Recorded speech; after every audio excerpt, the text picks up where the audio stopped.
Dear students, welcome to this session on women's writing. Today, we will discuss a poem by the Indian diasporic writer Meena Alexander. The poem titled She Speaks, a school teacher from South India, is taken from the collection Raw Meditations on Money. Meena Alexander is famous for her lyrics and she is known for her memoir Fault Lines. Her original name was Mary Elizabeth and she preferred to be known as Meena. This poem is a touching narrative of the victims of dowry related problems. So we find two stories dovetailed within the text of a single poem. We find three girls who committed suicide because of their financial problems. Three girls who did not want to bother their father when they were of marriageable age. And you find the persona of the poem or the speaking voice in the poem is an employed woman named Soumya. She is a school teacher from South India. She teaches social science. She is trained in history and geography and takes classes for upper primary students. So, the incident of the suicide of the girls is viewed upon from the perspective of this school teacher, and she feels the kind of identification with these three poor girls and tells us that she is also one among three sisters. So, the poem points fingers at the universal problem of dowry system. You may think that dowry is something that existed in olden days. Of course, the term is not much circulated today, but new forms of dowry do exist among us even today. For example, when you think of a marriage proposal, you would definitely consider the material benefits that accompany a wedding. Whether you will get property, whether you will get enough of gold, whether you will get an apartment, whether you will get a vehicle. All these things are taken into consideration when you fix a marriage. Even though you are marrying an educated girl, you would expect the parents of the girl to give you a decent amount of money as dowry. So, the more the girl is educated, the more you expect from her parents. So, this goes on. And we know what Rajaram Mohan Roy did to abolish this sati, dowry, and all such systems. Still, Indian society is not liberated from the concept of dowry.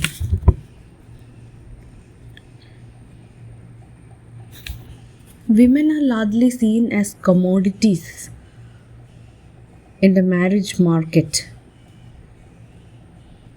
They are objects to be sold, objects to be purchased.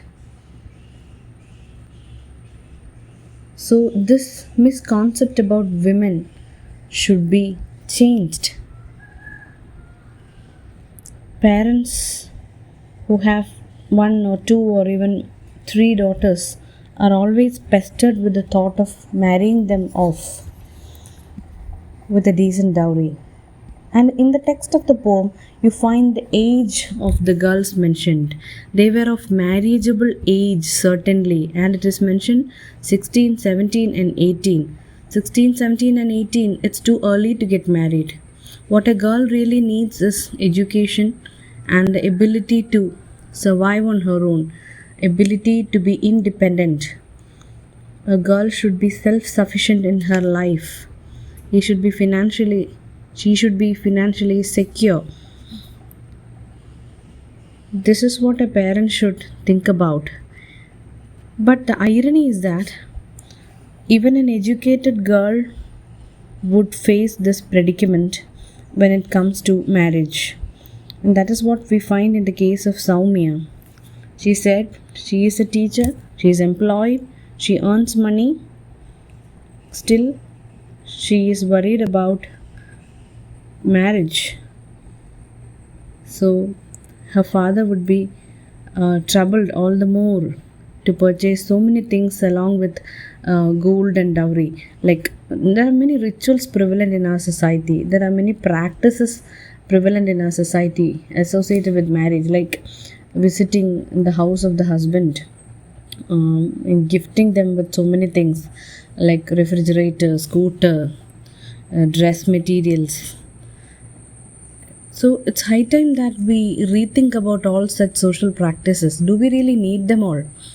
Especially during this lockdown period, we found how weddings are conducted in a very simple way. So you can cut down so many expenses, like the unwanted expenses in connection with food, in connection with your costumes, in connection with the celebrations. So you can, of course, get married without all sorts of celebrations. Nothing is going to affect you. Okay, those people who are very close to you can come and attend the wedding, and you can get married at the least expense possible. So this COVIDian era has proved that marriages can be conducted in a very light way, without wasting much money. So we have to learn a lot from such social circumstances. So the poem points fingers at the social evils, like giving over significance to gold and money, and expecting the parents of girls to proclaim a big amount of money when they are married off, and how girls feel when they are put at stake.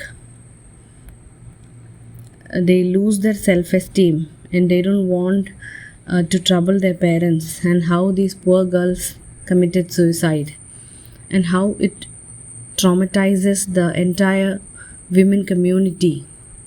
Towards the end of the poem, you find the persona trying to move forward in spite of all such troubles. She is trying to move forward in her life even though things are unfavorable. It is said that set your feet into broken stones.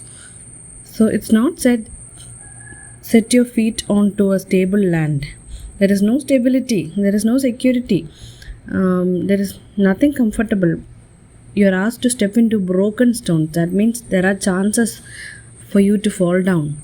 And this red earth and pouring rain.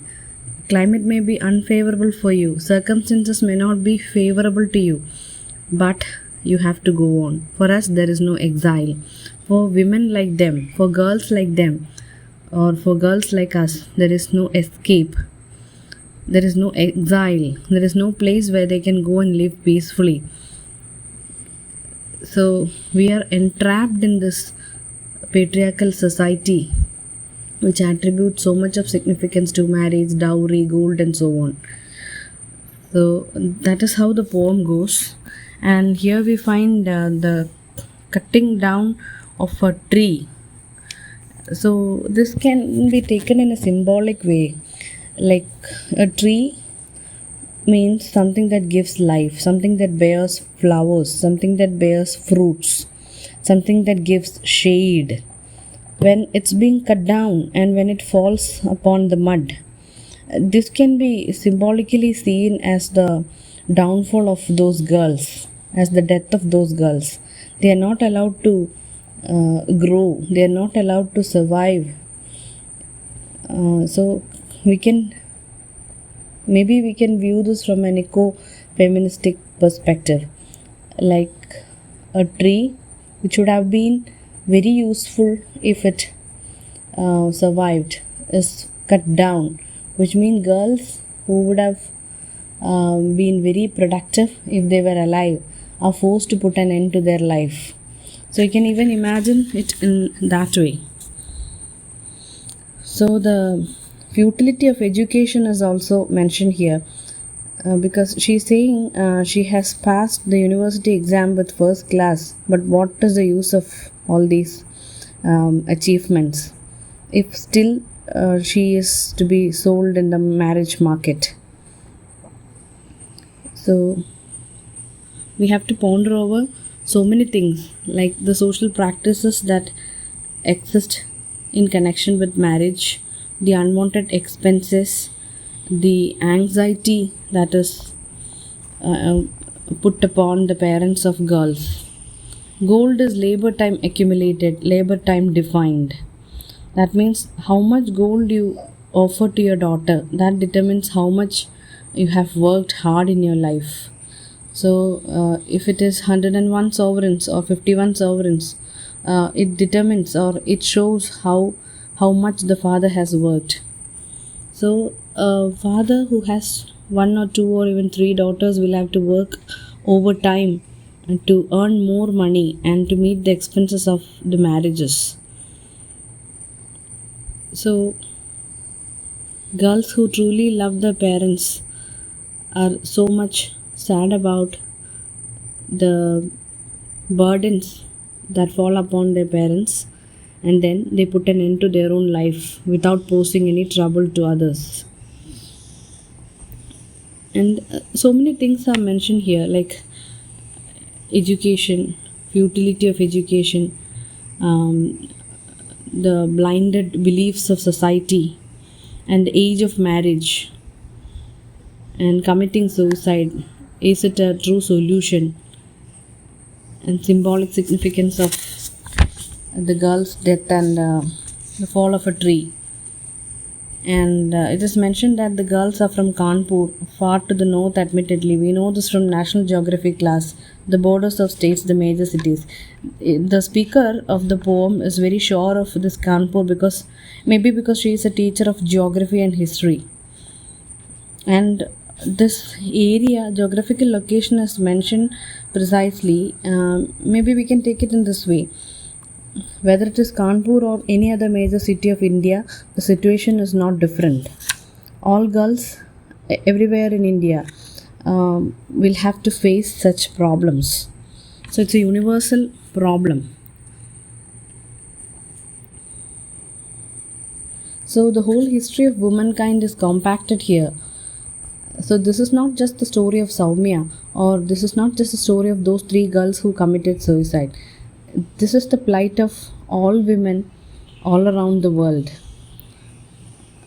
So that universality of the problem is also highlighted in the poem.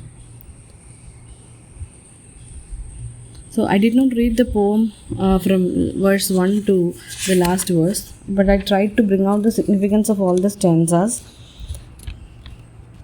and the kind of identification that the persona feels with the three girls from Kanpur who committed suicide.